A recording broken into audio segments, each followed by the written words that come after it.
It's a while I didn't. So my name's Kathryn. It's a while I didn't facilitate this session.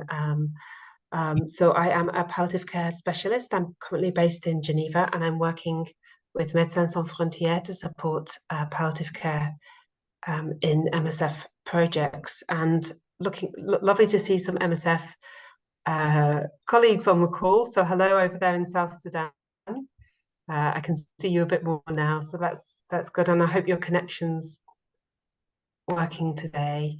And please do write your names in the chat. I can see a couple of faculty members. I think Annalise is on the call. Hi there. And Dr. Maha, who will be handing over to it in a moment. So the session this week is Breaking Bad News in Palliative Care and Humanitarian Settings. And before we turn over to the presentation, which Dr. Maha will give today, just a few reminders for using the Zoom platform. If you can just keep your microphone on mute during the session so that there's no background noise for the speakers. And if you want to ask a question, write it in the chat or just raise your hand after we finish the presentation or the case study, and you can ask your question to the group. We like to keep videos on, but I know not everyone has good internet connection. Wherever we are in the world, sometimes it doesn't work very well. So if that's the case, just try switching your video off, and that sometimes just improves the connection. Okay, so handing over to Dr. Maha. So it's lovely to see you today, Dr. Maha, and it's lovely to have you presenting this session. Yeah, so Dr. Maha will give a session today on breaking bad news.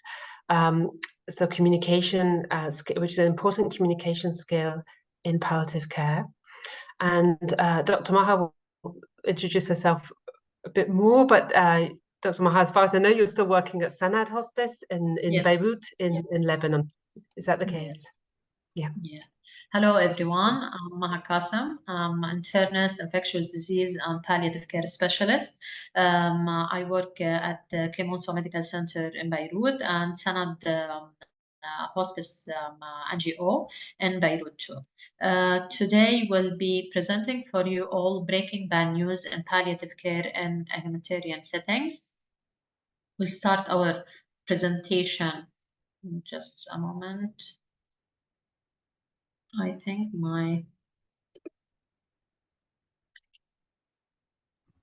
Just try clicking the mouse on the screen and then advancing, see if that helps. Yeah, that's not. Let me check something else.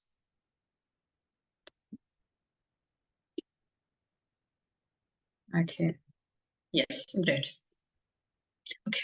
Our learning objectives for today, at the end of this session, you will be able to outline the component of good communication, apply active listening skills to improve communication with families, and apply the SPIKES model to deliver bad news to patients and family members. Let's start with communication. Good communication between healthcare professionals and patients is essential for delivery the high quality of care, and even good communication can influence patients' emotional health and symptom resolution, and even sometimes it decreases the blood pressure and even reported pain incidents and drug usage.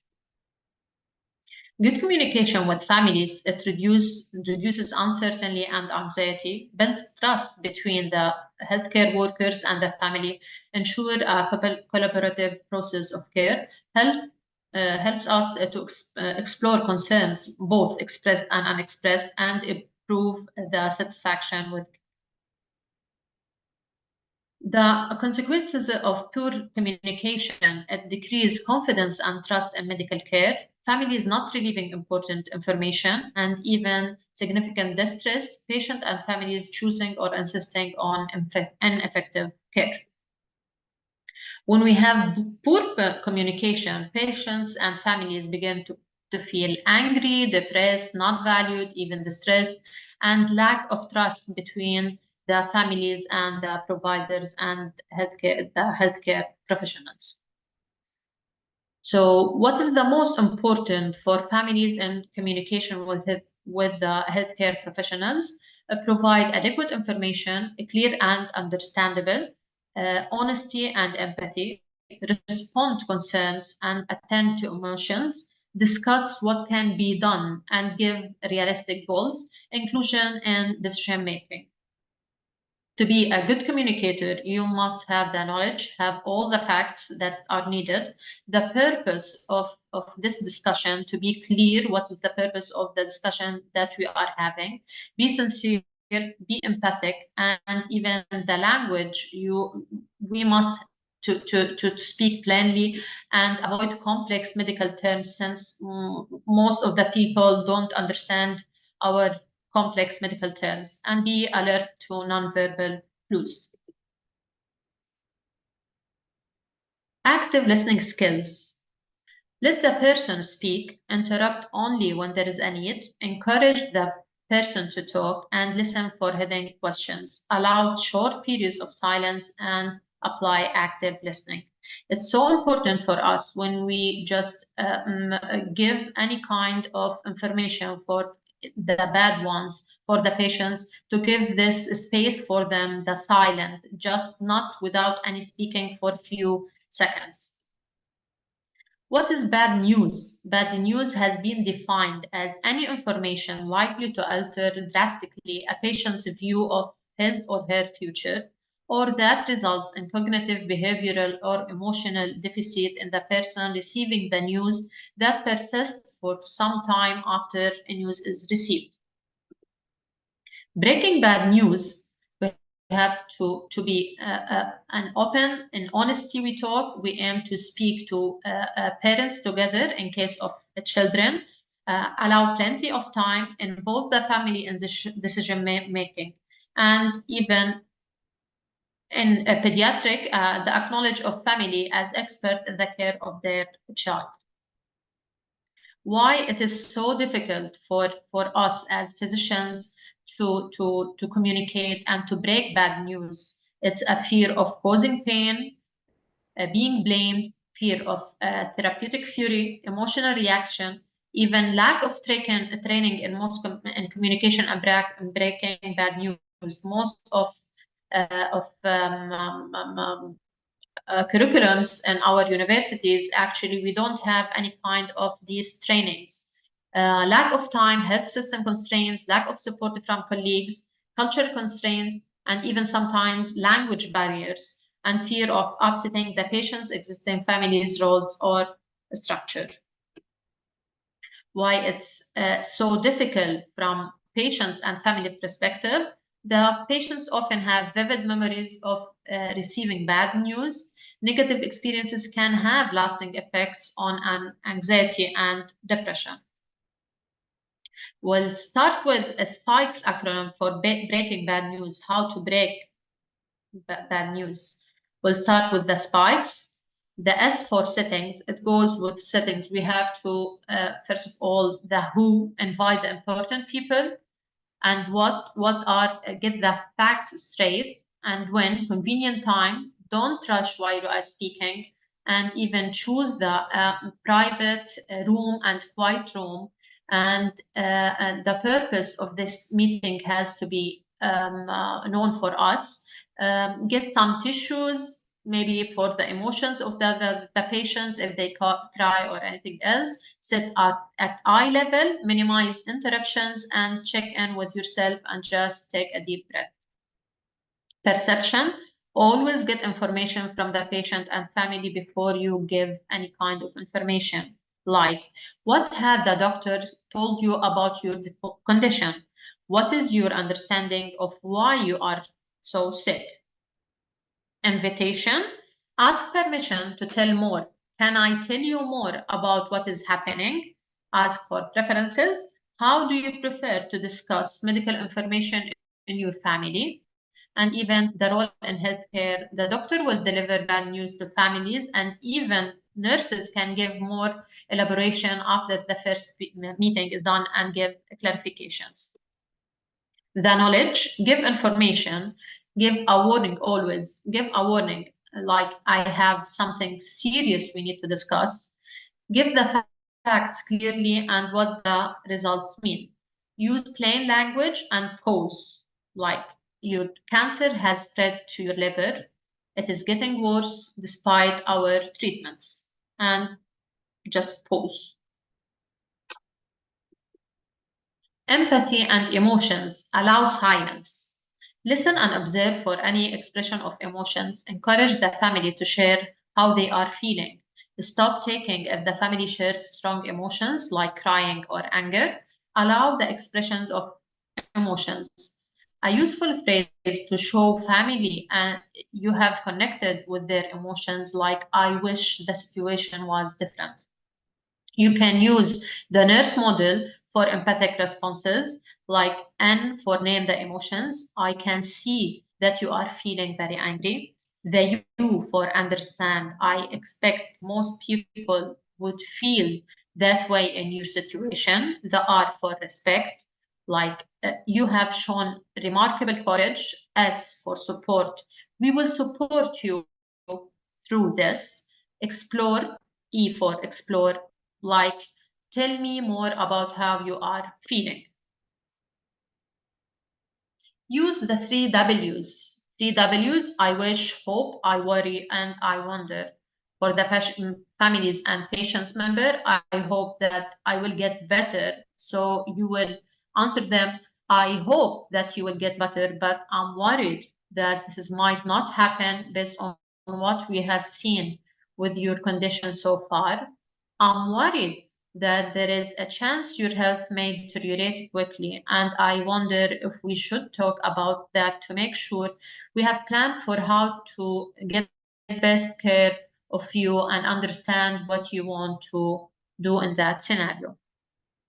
An example, I wonder if you have more information, you might make different decisions for the time you have left. For family and example for families, they can tell you that I'm hoping for miracle.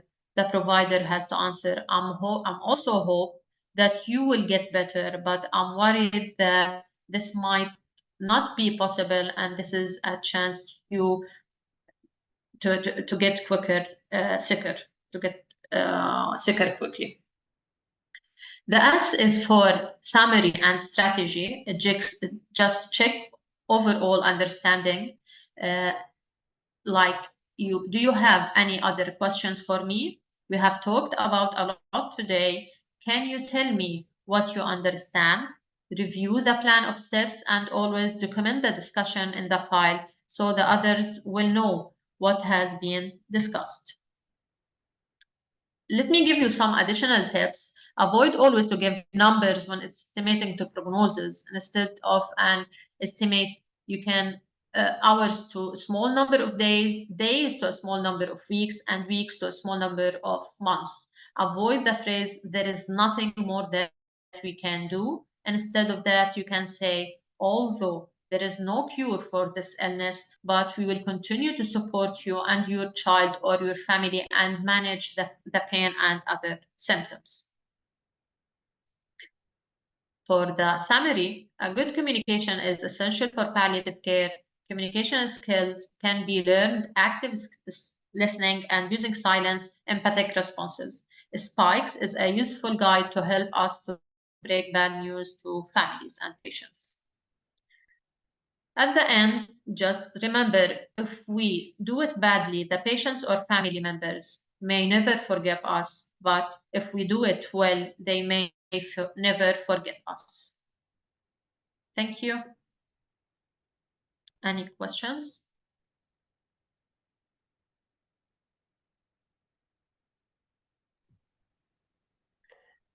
Thank you, Dr. Maha. And I really like that last quote that you put up at the end. It's really, you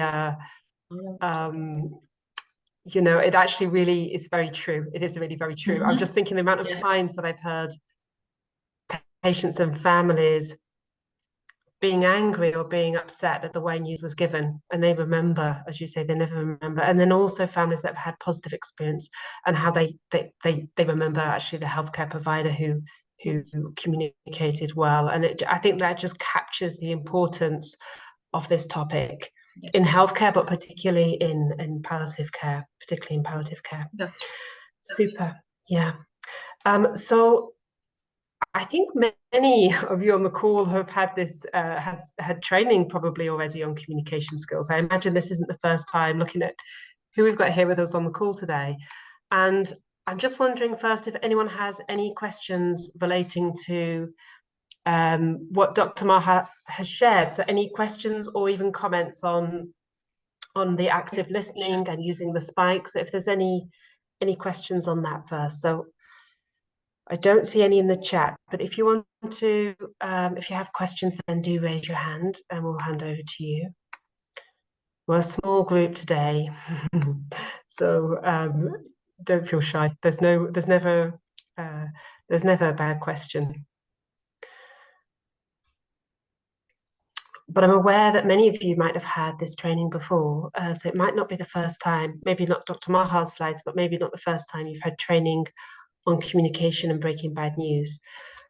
So perhaps we can think, if there are no questions, or while you're thinking about your questions, maybe we can have a think about culture actually, and how culture is important in communication. And I don't know, I hope I don't catch you on the spot, Maha, but I just wonder if there's anything you want to share about your experiences with communicating with patients and communicating with families, and maybe any cultural adaptations that you've needed to do, or sensitivities that you kind of work with in your daily practice when you're communicating with families, perhaps from different areas of Lebanon, or from different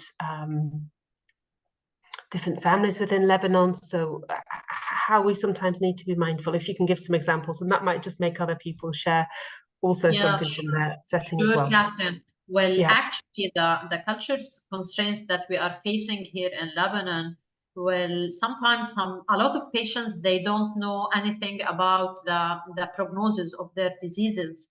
So about the decision making for an advanced care planning, we can do that with patients. We do that with their caregivers, not patients. Our culture, that we are lately seeing that the patients, they know about their disease, but before that, and we have a lot of patients, they don't know anything about their disease, and even families, they request us not to inform the patient about the disease and the prognosis even of the disease. So we have to respect the family's wish, and we can't actually, we do not tell anything about the prognosis, unfortunately for the patients, and unfortunately they die without knowing that they actually are in the stages. So but sometimes, no, we have it depends actually, I think, on the level of learning. And when you are living in the big cities, sometimes you have families who are maybe sometimes afraid of telling the truth. And maybe I think we always heard that if we tell him the truth, he will die sooner, or he will get depressed, and no need to tell him anything. But when we try to assure the families and tell them that the literature actually after reviewing the literature, telling the truth, it doesn't actually accelerate the death process. The patients, they want to know the truth, and to just put their plan the way they want to die in their mind, and to choose it by themselves. So yes, we have a lot of cultures constraints in Lebanon, unfortunately. I think it's worldwide like this, not only in Lebanon. Even when I had my training in Jordan, I think it was the same a little bit, if you remember, Kathryn, that too. I think it's everywhere. Yeah, and I was just thinking, actually, as you shared, that was similar to the culture in Jordan. Absolutely. And I think the challenge comes when patients actually want information, and trying to navigate, because some patients might defer to their families, and that's okay. But when patients want information, how we navigate that while not bringing up conflicts or challenge with the family, but actually how we can meet the needs of the patients while also respecting the cultural norms, let's say, within the family or within the society, cultural norms in the society which are upheld by the family. And then we've got a few colleagues from Kenya and South Sudan. And Bang, you've put your hand up. Do you want to share something about South Sudan and communication, or perhaps you have a question? Over to you. Yes, good morning, good afternoon, or sometime good evening in some part of the world. Are you getting me now?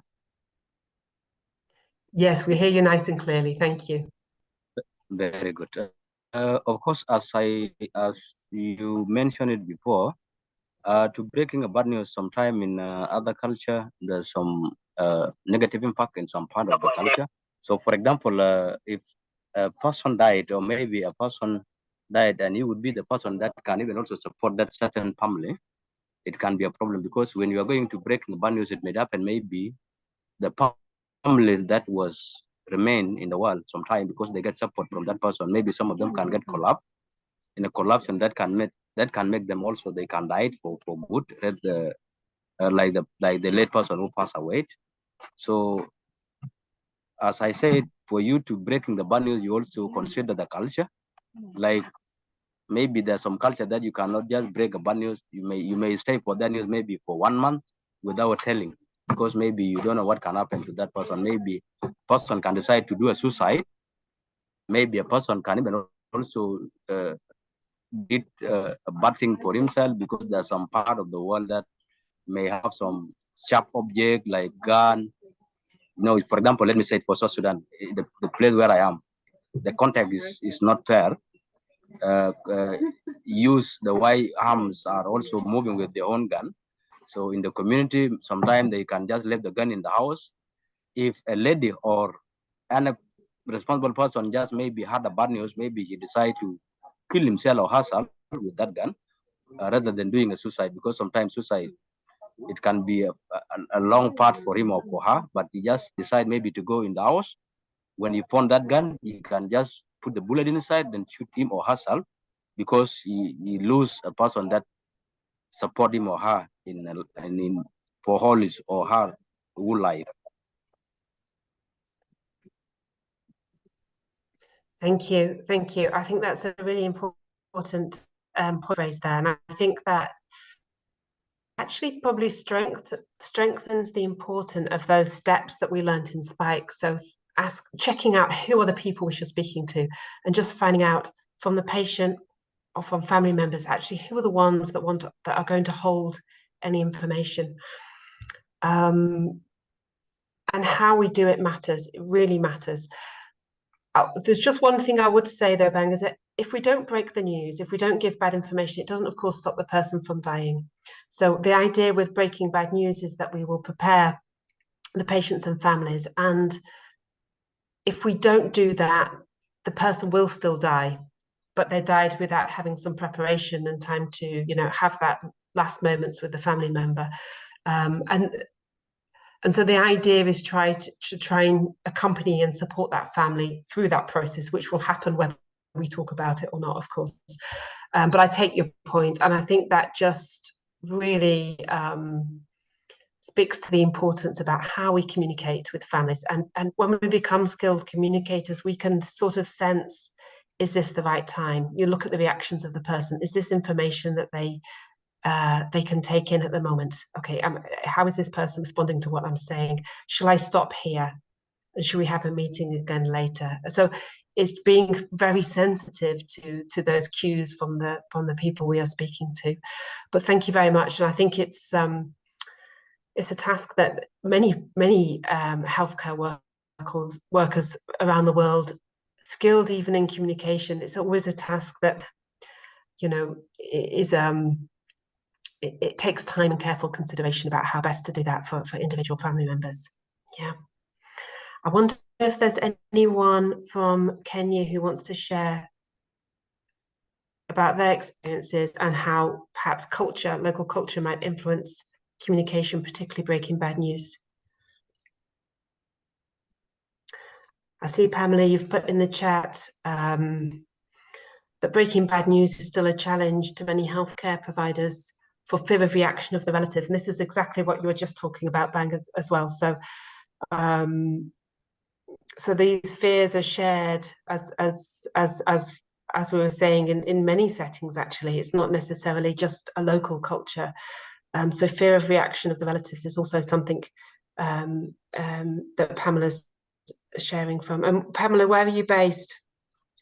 Maybe, thank you very much for giving me the opportunity. The presentation is very good and very timely, and I can pick points that can help me even in my journey as a palliative care specialist.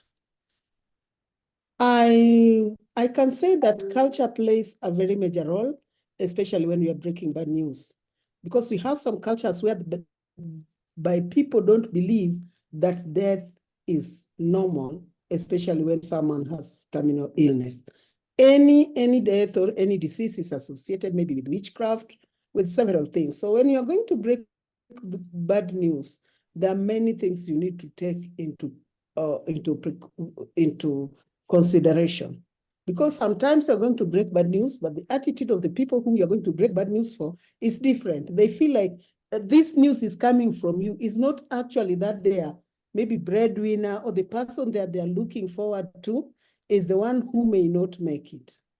And then in some cultures, they look at death as a taboo. So why should you talk about death?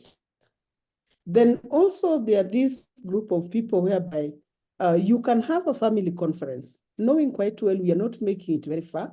And then you find like this is a polygamous family. One group comes, they tell you all of us are here. You talk to them, you tell them. Then when they leave there, I think because they're still in denial, another group comes.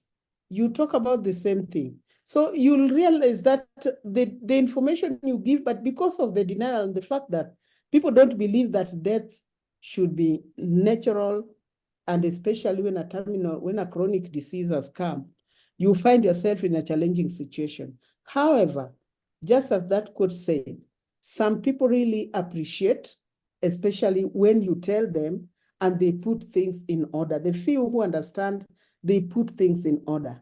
And I still refer to culture and polygamous homes, whereby you find there are issues with the pieces of land or properties. And when somebody puts things in order and the children becomes kind of peaceful during the transition, those ones they come back to appreciate. But it is still very challenging because also some of us, the healthcare providers, they fear talking about death. They see like the patients will blame them because of the death. Or maybe if this death doesn't happen immediately, they may think that, okay, I'm not confident of my words. I don't know what I'm talking about. And also sometimes when you have not talked about it, then the person dies also, there is challenges. So it is an area which we really need to discuss over and over again. And every time that we talk about it, you gain new skills. And especially now when we look into the humanitarian areas, my colleague from South Sudan has talked about it. I'm just wondering how they are making it. If they are doing general nursing, they are looking into those who are having the death and dying and all this. I'm not sure if they have special team handling that or they're the same ones handling the others, because when it comes to palliative care, you need time to settle down and to talk to these people. And when I focus on what a humanitarian field looks like, it can be maybe a facility, a huge facility with many people who are having conditions that cannot be reversed, and they are quite sick, and they have relatives who are disparate. They are also looking at their dying person. They are also looking at the way they are either homeless or things like that. I don't know how they manage the challenges, but it's an area which I really would want to understand more. Thank you. Thank you, Pamela. And I'll hand straight back over to you, Ben. to answer some of Pamela's questions about how you're doing it in South Sudan, but you have your own question too. So over to you. Yes, yes, I have just a little thing that I forget before. Regarding about breaking the bad news, also we forget one thing. We have a problem, but it is worldwide, not one country. This website or this internet thing that we always use, but you know, this is natural. There are some people who are very happy when person died. When person died, there are some people who like to post. There are some people who like to rush to post maybe the dead person, while the rest of the family are even also not yet that maybe that person died. So is also contributing a lot. Maybe you may find some of the people are just right in the internet, like Facebook, or maybe like other website. You may find your very good one of your family, or maybe one of your relative, or maybe one of your best friend was just posted for anyone who is he may not be even also part of the relative, and just he writes to post before the news has been spread out by the right person who can also pass that information to the right people. So it means that internet is also contributing a lot based on what I always see, based on also what I experience in the internet.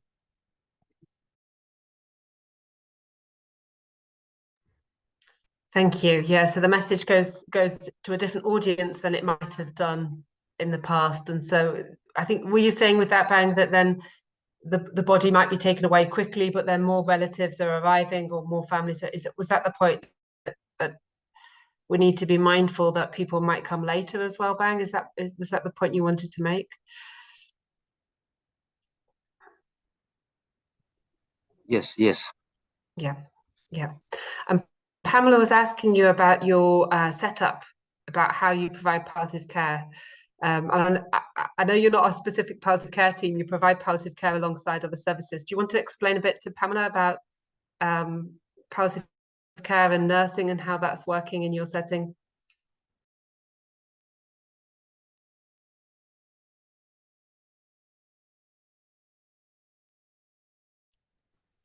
Your microphone's closed. Bang, we don't hear you because your microphone is closed. Bang, unmute yourself. I already muted mine. I muted. Yeah, no. Don't worry. We'll move on. Pamela was just wondering about how you're providing palliative care, because Pamela's specialist palliative care team. She's working in a specialist team. But of course, in your team, you're providing palliative care alongside acute care and life-saving care. So palliative care is one component, I think, of the care that you provide in your setting. I've understood properly, I think, Bang. So I think Pamela's got her answer now. But thank you very much for your contributions. Does anyone else want to share before we move to the case presentation?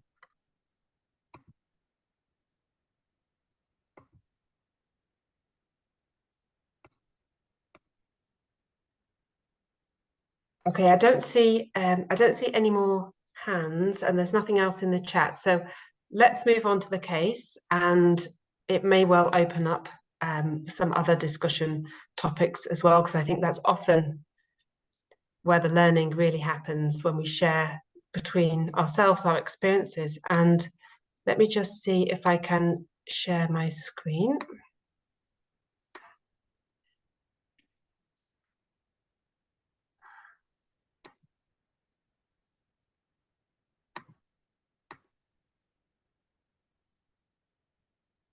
Okay.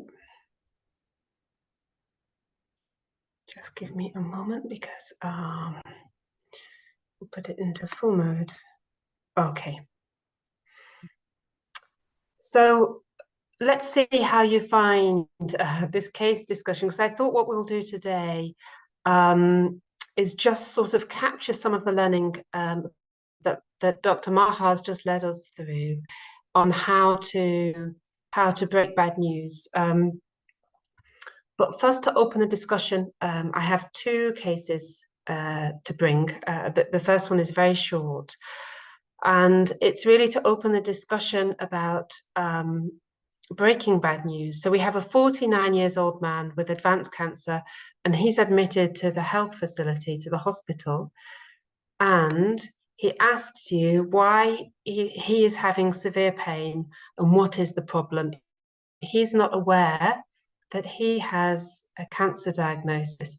And knowing we are all coming to this session from different settings, and we've discussed already a bit about this. So how much information should we give to patients?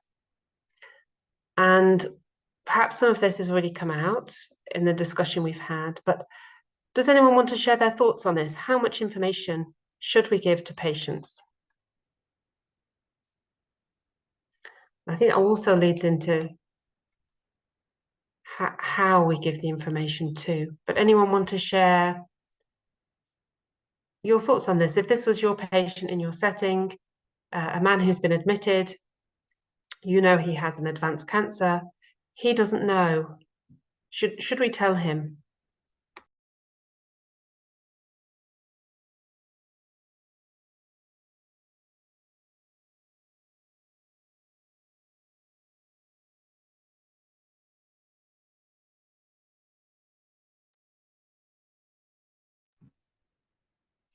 Now, many of you are providing care, so I think you probably have some ideas about this.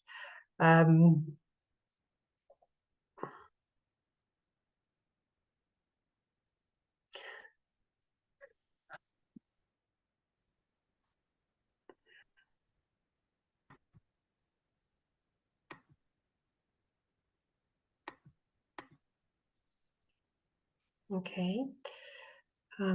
So of course, it's never a very simple question, is it? Of yes, we should or no, we shouldn't. There's always some other parts that we need to consider. So Bang, you've put something here in the chat. So if there's a counsellor in that project, they should be the right people who can talk to the patient.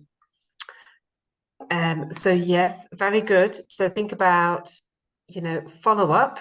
So after you've provided the patient with a new diagnosis, which is not good news, it's really important to think about how you're going to continue to support that patient when you walk away from the bedside. So that's it. So if there is a counsellor, absolutely, that's a key resource when you're communicating with patients and families and breaking bad news. And ideally, and Bang, I imagine this is in your practice too, you would bring the counsellor along so you can be together actually when you speak to the patient.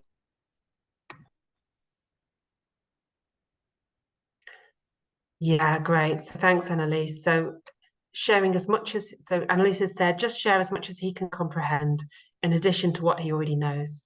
So that's exactly it. So Dr. Maha talked us through that. So finding out that P of spikes, that P is perception. So what does this man already know about his health or his health condition? And of course, he may know that he's not well. He may know he's very sick. And so that's just such a key step. What does he already know? And how much can he take at this moment? And I think probably part of that will be, how sick is he? What's he been admitted with? Is he confused? Is he fatigued? Does he have family with him? Yeah, so all of these considerations will be key when we think about what should we tell this man today in this moment who asks why he has pain, what's going on. So let's just move to the next slide. So how much information do you want? So as Annalise said, how much information are you the kind of person that wants to know everything about their health, everything that's going on? Or are you someone who doesn't want me to tell all the information? Perhaps you want me to tell somebody else. So when we don't know, we can just ask. We can always ask. And the great thing about the spikes is that all the way through the different steps, there's an opportunity for somebody to say, stop, I don't want this information. So when you give the invitation to give information, and when you give a warning shot, I'm afraid I've got bad news, there's already opportunities for somebody to say, actually, this isn't information I want today, or maybe it's not information that I want at all. Okay, most people do want to know, but of course we will sometimes have patients who don't want themselves to have this information. And another key question is you know, can we meet you together with someone from your family? So ideally, we don't have these really important conversations with patients on their own. Ideally, they have someone with them for support.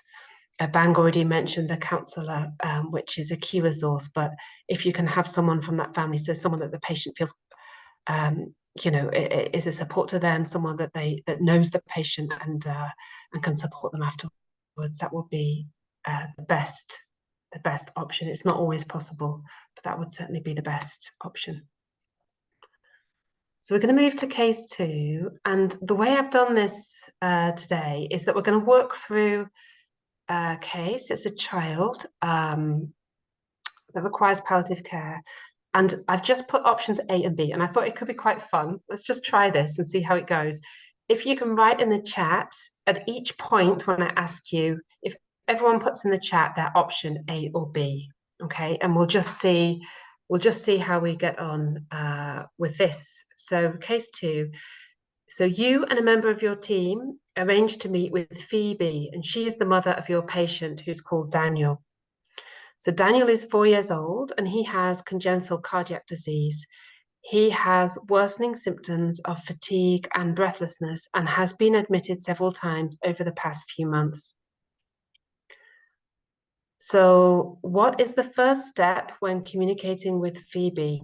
So what is the first step? So this question isn't A or B, it's what is the first step? So we've just had the spikes question. So what is the first step when communicating with Phoebe? So either put your hand up or write in the chat. And as you think about that, I'll just read out. Bang's put a comment in about involving a family member after consent from the patient. Absolutely, and thank you for raising that. That's key actually. So that of course the patient is the one to decide if and who also has information about their health. So yeah, thank you for adding that. So what is the first step when communicating with Phoebe? So what do we need to do first?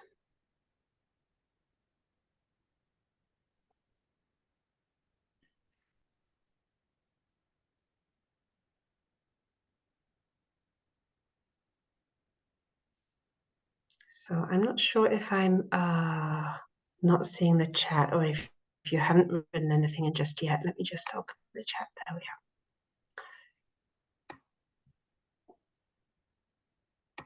It's not a trick question. It's just quite a simple question. So don't feel that I'm trying to trick you.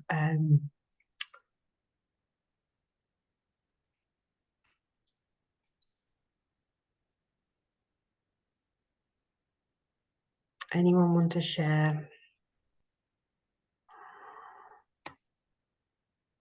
Yeah, exactly. Thanks, Annalise. So it's setting up the site for the meeting. So get the setting for the meeting. Absolutely. So that's the S of spikes. So if we go to the next slide. So exactly. So it's arrange a quiet place for the conversation. Introduce yourself and your team members. So Maha explained all of the points that are there in the setting part.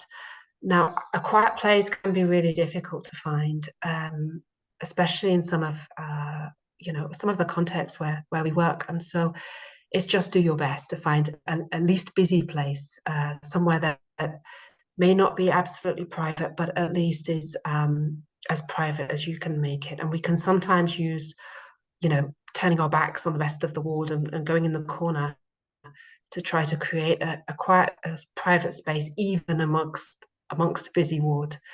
And if you can get chairs, it's really nice if people can sit down, because it just shows, it passes a message, as well as people feeling more comfortable, it passes a message that you've got time, okay, and that you're available. And Dr. Maha gave some really nice, the who, what, when, where, and why, and knowing the purpose of the meeting. I think that was a really nice thing to put in the setting as well. So That's exactly it. So some questions coming in for the next part. So what is the next best thing to say? So do we say A, I'm afraid I have some bad news, or B, can you tell me about Daniel's illness and what have the doctors already told you about it? So hi there, Mohammed. I see you've put B in the chat. Mm-hmm. And Edith, thank you. You've also put B. So that's great. So this, after S of spikes, we have P, which is the perception. So what does the family know already about Daniel's illness? Okay, so then B will be the right question. And if you look here on A, this is already sort of K of spikes. So it's that warning shot before giving the bad news. So yeah, I agree. B is the best option here. And then what's the next best thing to say? If you can choose between A or B, and of course you'll have your own words for this, but if you can choose, can I tell you more about Daniel's illness? Or B, Daniel has severe heart disease. Okay, so if you want to just pop in the chat, if you would say A or B next. Okay, so now, Bang, I think you're answering B to the last one, I think. Mohammed, you've put A. So yeah, you're right. So A is absolutely the next best. So this is the invitation. So this is the I of spikes. Can I tell you more about Daniel's illness? Okay, so this is getting permission to give information. Okay. So I agree, it's A. And let's see. So Annalise has got A as well. Great. So we've got and Edna and Valen and Safarina's got A as well. So super. So we agree on that. So that's great. Let's move on to the next one. So what's the next best response? So we can either say A, Daniel has severe heart disease, a condition he has had since birth. His condition is getting more severe with time. Daniel is more unwell now than he was during the last hospital stay because his heart condition is rapidly getting worse. Or we can say B, I am sorry to tell you that I have some bad news. Actually, then the information after this is the same. Okay, so what do people want to, what do you want to say here? Okay, so Bang, you've got A, I think, for the last one again. So I think the messages are just jumping a bit late. Valen's put B. Yeah, absolutely. So, and Josephine, you've got A here, so that's interesting. And Safarine, you've got B. Okay. So for those of you who chose B, can someone unmute and just explain why you prefer B to A here?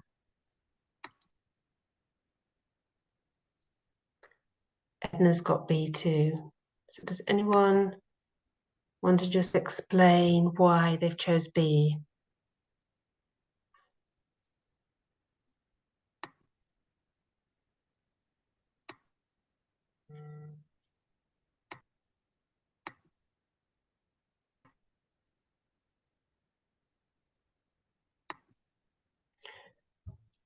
So shall I explain why I think you've chosen B? And you can jump in and correct me if I'm wrong. Oh, we are. So thanks, Edna. So B is a more polite and creates more expectations.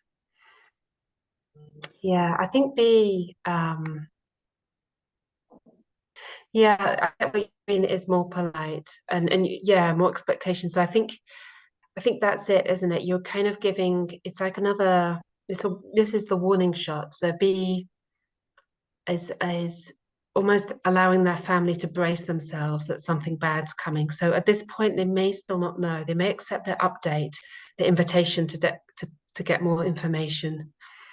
But it's really key to give this warning shot because the family can just brace themselves that what they're going to hear next is bad news. Yeah, so it's really just to prepare the family for what you're going to say.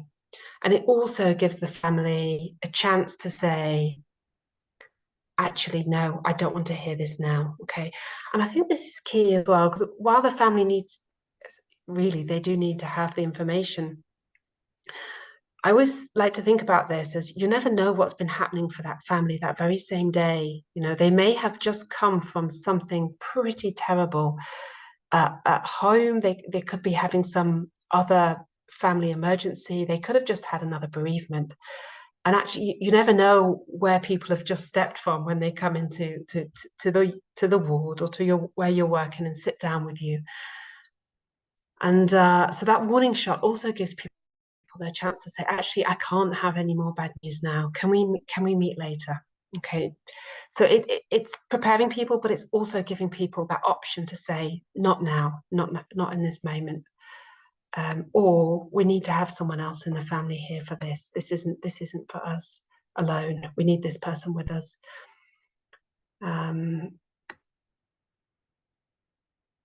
Yeah, and Alicia, you've said creates a communicative atmosphere. Yeah, so yeah, I think that's it. That's it. So is everyone okay with that? I know there was an A in there. Someone wanted to go with A, and there's nothing wrong with A. It just misses the warning shot. That's the only difference. So there's nothing wrong with the information in A at all. It's just that this warning shot, I think, is quite helpful. If you can just add that in. Okay, I'm not seeing anything else in the chat, so we'll carry on here. So then Phoebe says, what do you mean when you say progressing? And the doctor explains, unfortunately, Daniel's heart disease will only get worse with time and it will not improve. Okay. And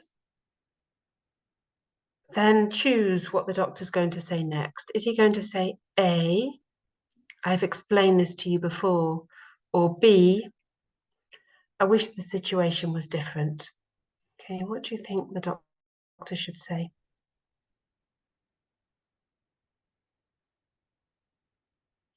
And I've put a doctor here because often it is the doctor that's giving diagnosis because they can answer any questions from the family. I know it's not always the case, it's not always possible, but we should really try that the doctor or the clinical officer, someone that's had the medical training, at least gives the diagnosis. And then, of course, the nurses can be very skilled in communication as well, and they can really support these conversations. But if possible, it will be the doctor or clinical officer giving this information, which is why we have a doctor in this case.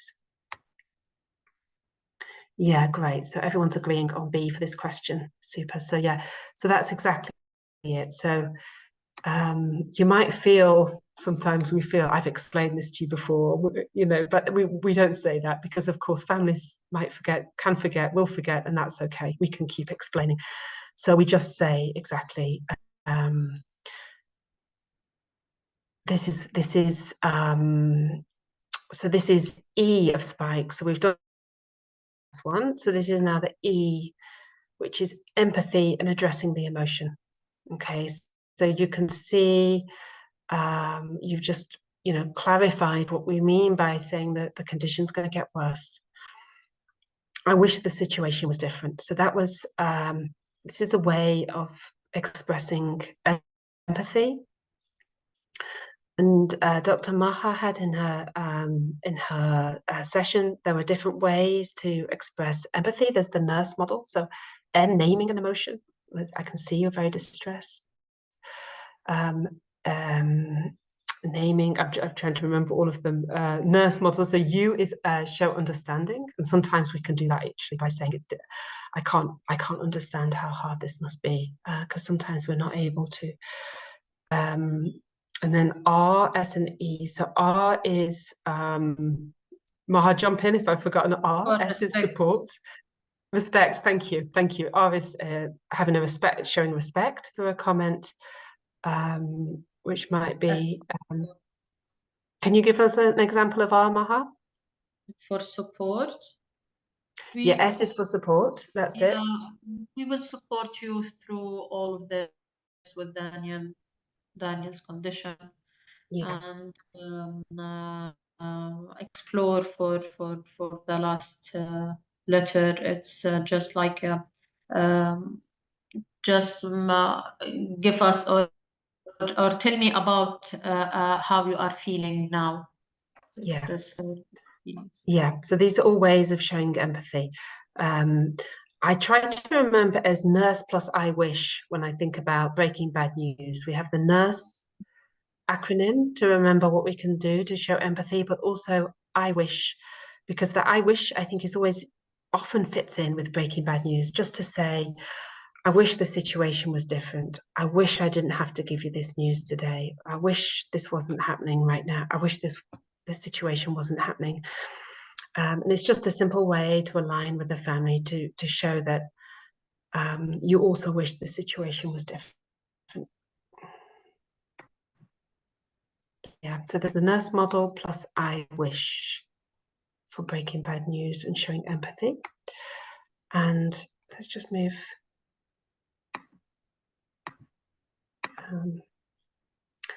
Okay, so we're just towards the end of the case now. So Phoebe starts crying. Okay, so we can choose, will we say, I can see how distressing this is for you, and allow some silence? Or will we say, please don't cry. Daniel is still with us and we should be thankful for that. Which one would you choose?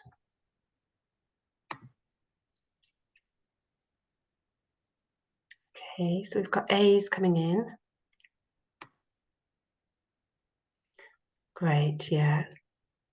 A, I agree. So this is the N of the nurse, isn't it, Maha? This is the naming the emotion. I can see how distressing this is for you. So we're showing empathy again and allowing some silence. So just letting those emotions, letting Phoebe express her emotions. And we know that really helps. So yeah, everyone's saying A. We've got no B's for that one. And I think it's interesting because in some cultures, people are told not to cry. Don't cry, don't show your emotions. And sort of problem solving, let's be thankful Daniel's still with us. Sometimes this is what people do say, actually, and they want to help. They do want to help. But actually what we know is that people usually don't find this very helpful. They don't really want problem solving in the moment. They just want to be listened to. They don't need problem solving. So, and also telling people not to feel a certain way, so please don't cry, is also usually not very helpful. It doesn't stop people feeling distressed by saying don't cry or don't be distressed. So you will hear these things being said. We might all have used some of these statements at some point, but it's usually best not to try and change emotion or not to sort of problem solve in that moment. Just name the emotion and allow some silence. And that usually, for most people, that will land better than the B would here. Okay, and I think everybody's said A, so no one wanted B there. Okay. And I think this is the last one. So here we are at the end of the consultation, and Phoebe says, thank you for the information. It is better that I know what to expect, even if it is very painful to hear this. Okay. And so we can choose A or B here. So we can say, I will come back to see you tomorrow. If you have questions, you can ask me now, or you can ask me tomorrow. Okay, or B, can I give you more information about Daniel's heart problem? Okay, so choose which one you'd like to say next.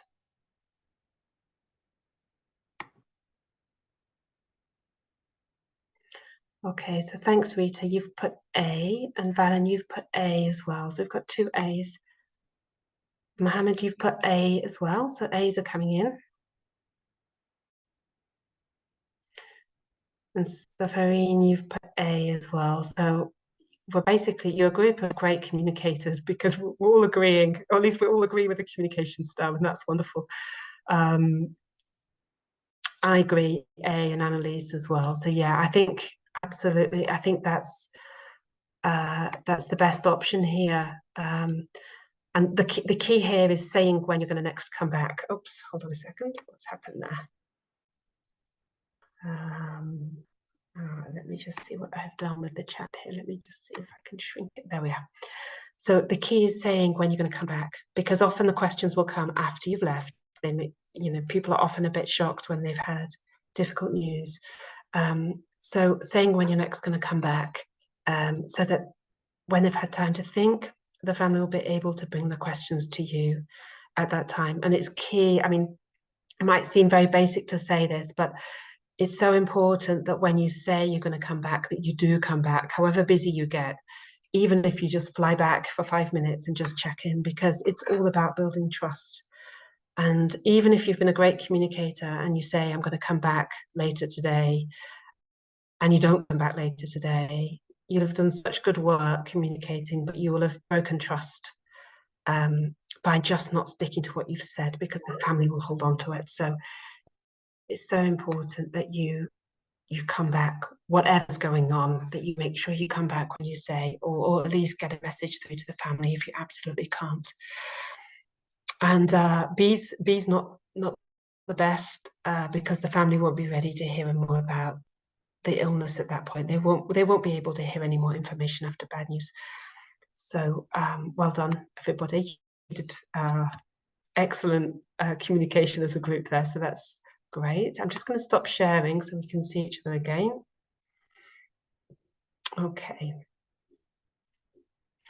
Any comments or questions from the case discussion, or anyone want to share any thoughts about that?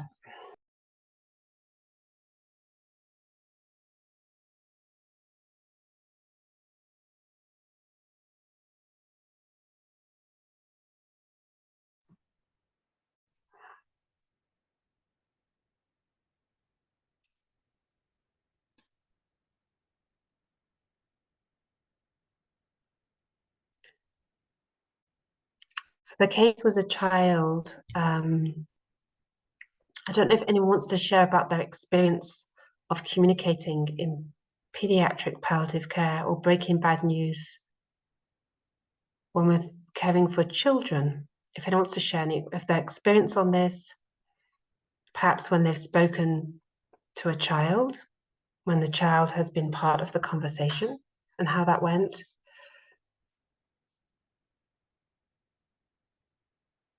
Or talking to siblings.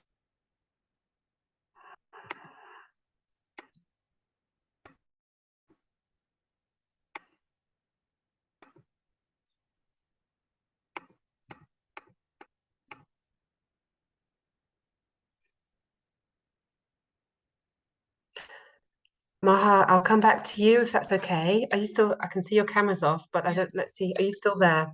Yeah, yeah. But actually, I don't Yeah. have any experience with pediatric ages. We heard and Sanad and my hospital where I work, we don't have any pediatric cases, unfortunately.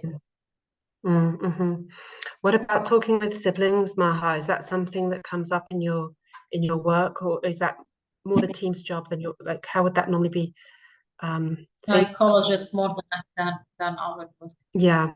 So children of your patients, would it be more other members of the team that would speak to the children, or is that something that you sometimes do? Depends on the age of the siblings, but sometimes we recommend, and even if the family they accept from us to talk with them, so we have to take the permission first. A lot of families, they don't accept us to talk about the condition or even death to their siblings. So we refer them to psychologist specialists in these cases. Okay. And we spoke a bit about culture earlier, and cultural differences in breaking bad news, but also culture and cultural norms around speaking to children when there's someone in the family who's very sick.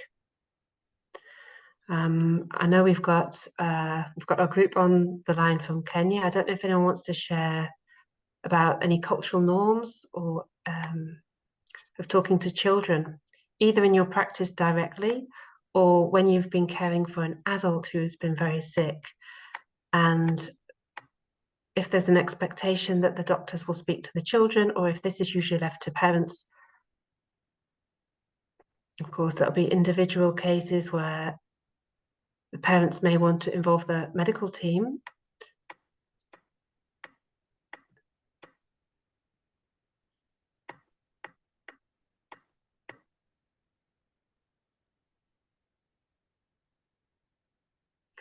Pamela, do you want to share? I can see you've unmuted. Maybe I can comment a little about a few incidences in Kenya when we look into children and their participation, especially when it comes to grief, death, and dying. And this is in reference to maybe a parent who is ailing, who is dying, and the child is there. We go, we take care of the parents, and we leave. We talk to the parents and we leave, and you see like the children are just playing, life is normal. So one time when we were taking care of a certain family, as we walked out, always we would find the child playing in a certain specific corner. So that is it, hi, hi. Then the question was, when my father died, do you think he will go to heaven? So, we had not talked about death at all. We had not prepared this child, but that was the question. When my father dies, do you think he will go to heaven?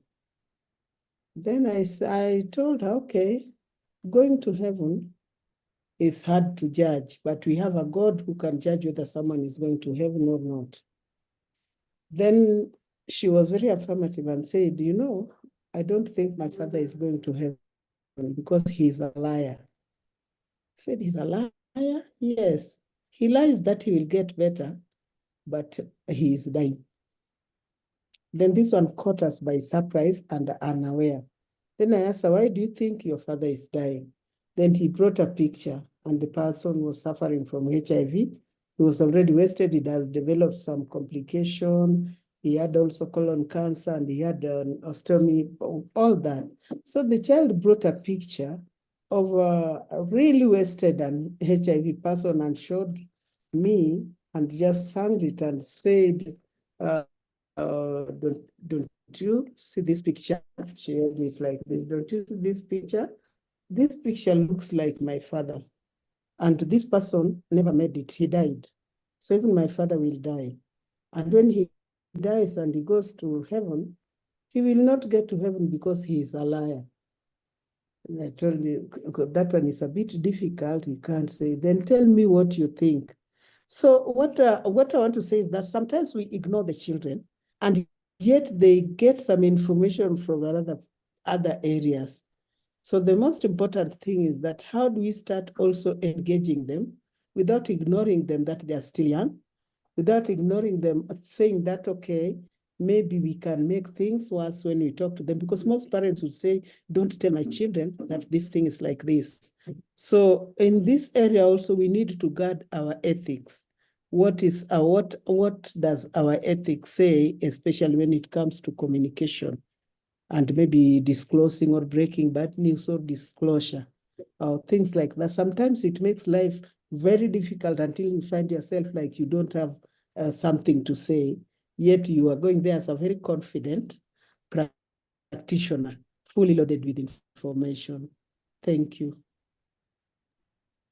Thanks, Pamela. What a wonderful example of how children often know so much more than we think.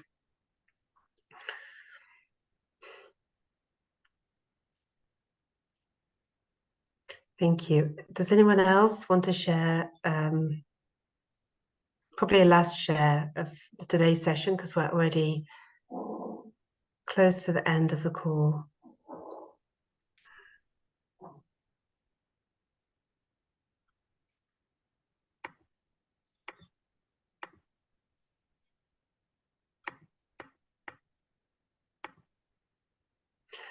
So perhaps, Pamela, your story was a nice way to end the call. You're a quiet group today, but thank you so much, everyone, for joining. I hope you found the session useful. I think there's Sangamitra's put in the chat a link to share your feedback. And actually, this would be very useful for us to help designing future sessions to make sure that they are meeting what you would like the session to meet in terms of discussion, in terms of learning.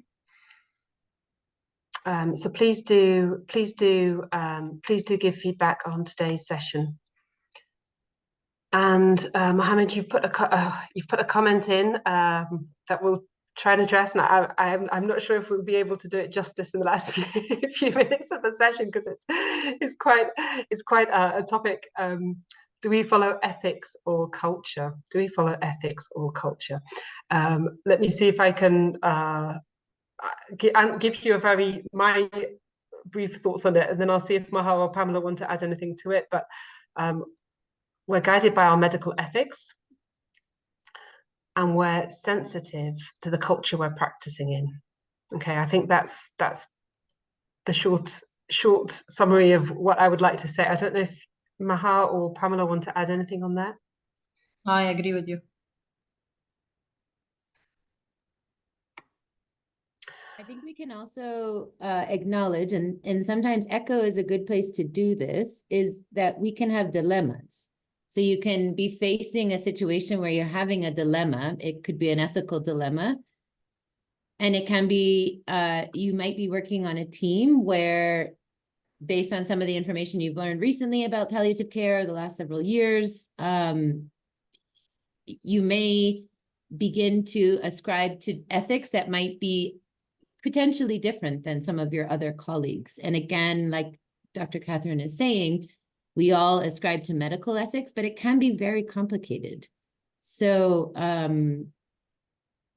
yeah, I think it's really important that you don't necessarily feel like you need to face those complex situations alone, and you may need to actually go beyond your team, because there might be things that some of your team is either not sensitized to, related to quality of life and palliative care and supporting patients, breaking bad news and honesty, truth-telling. It can be really difficult, but hopefully within our group, there are some people that you can reach out to. Thanks, Helen. And Pauline has just shared one of her experiences too in the chat, and that's great. And, you know, today we have many people experienced in palliative care on the course, and that's really nice. And I think, you know, we can learn from each other and be humbled by each other's experience. And certainly the child's knowledge, Pamela, of what you shared, I think it's, you know, it's wonderful to just hear different experiences and different, you know, different challenges that we face in our work. And, you know, even the best communicators will be caught on the back foot sometimes. And, you know, as we scramble to continue to communicate well, you know, even when you know, it can be quite an emotive moment, particularly when talking to children about death of parents. So let's end this session here. Just to share, the next session will be on April the 16th, so next month. And it will be Erin who will be giving the session on wound management in the next call. And also just to put out a call for people to bring cases to present. So it works really well if we can have real cases to discuss during these sessions. You know, ideally matching the topic of the session, but even if it doesn't match, that's also fine, because we can pull on learning from other sessions. So if you have cases that you found interesting or challenging and you would like to bring them to the group, either to see how other people would manage them or to support the group learning from your own management of the case and what you learned, then please do get in touch, because I think it just makes the course richer if we have real cases alongside the presentation. So yeah, so there's call for case presentations for the future sessions. Evan, I'll just hand over to you. Do you want to share an update from APCA? Yeah, thanks, Kathryn. Thanks everyone for joining today. Yeah, I can actually see if Annalise, would you like to take a few minutes just to share about your recent in-person training? I know that you guys had some visitors to Dadaab refugee camp. And I know that a lot of our colleagues are also, Annalise, are you still with us?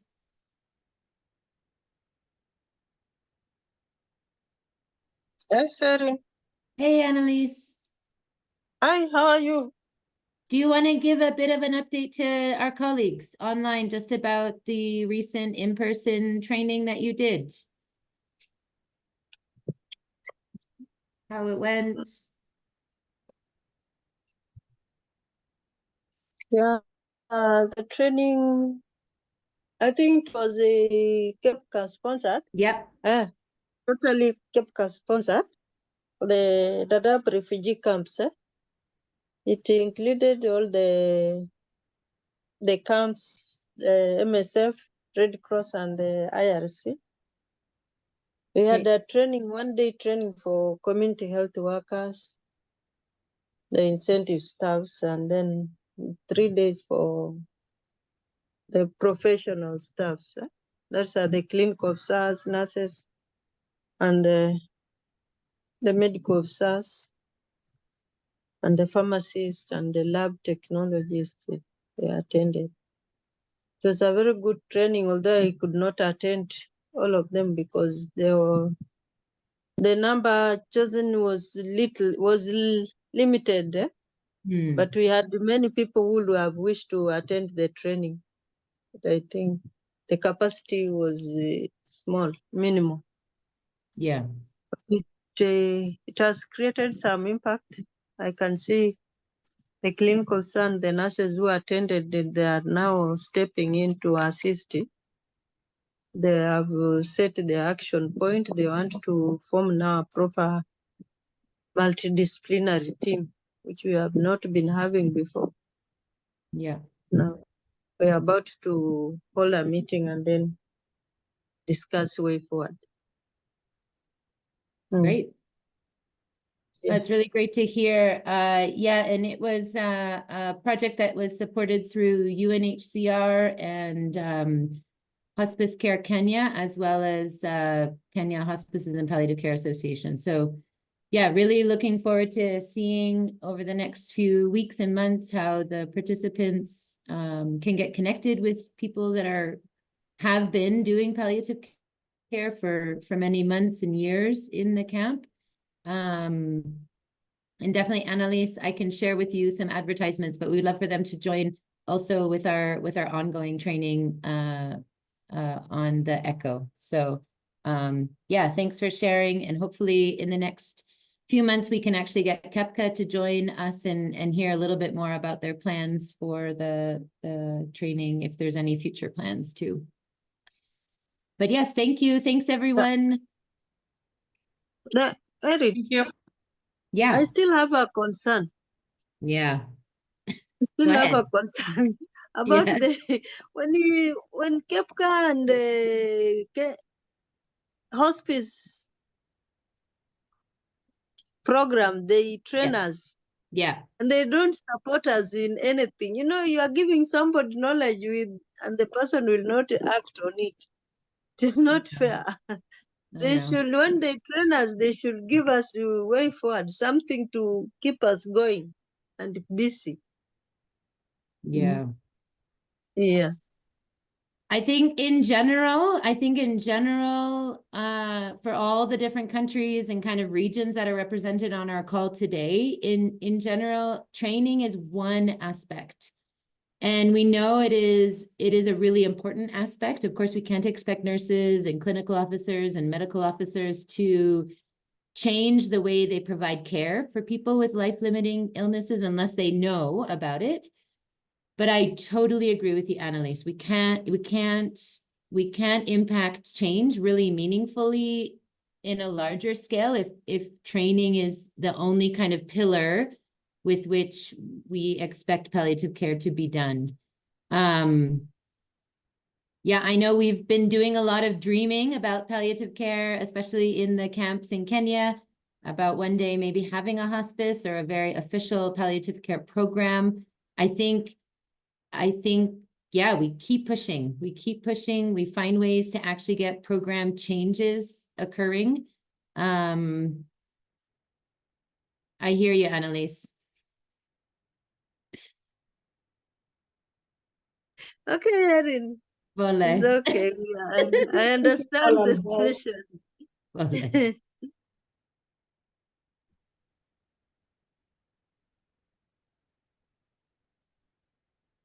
Oh, I guess back to you, Kathryn, and we can end for today. Yeah, I think that's the end of the session. So thanks all. Thanks for your participation. Take care. Bye. Bye, everyone. See you Bye next bye.